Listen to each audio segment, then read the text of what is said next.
Ihenya rĩo mwaka rĩa Dalat ga cross country Ahariria mweri 13 mweri ũyũ kaunti-inĩ ya Nandi.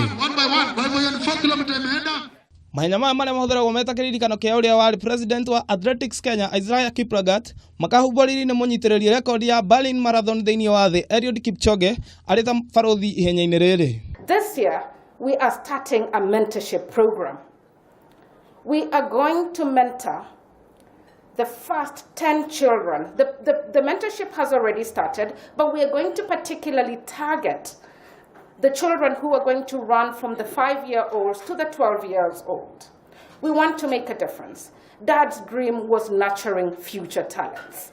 And nurturing does not mean just running on that day and we leave and come back the next year. No Kipchoge na Sandra Cherono ahotani a mwaka muthuru ni amwe aria manyita itemi mwaka-ini uyu. I'm happy to stand here as ambassador for Dalat That's Isiah Kiplagat cross country.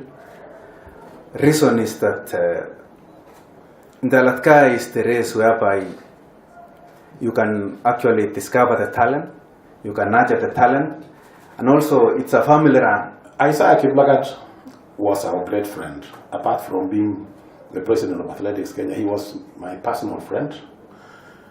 And we committed ourselves in Athletics Kenya after his departure. And we said we are going to support this event. And we have continued to support, and we will continue to support this event to grow even bigger from what it is today. Hadini amedha ya TV ya koninga wanyo kafi.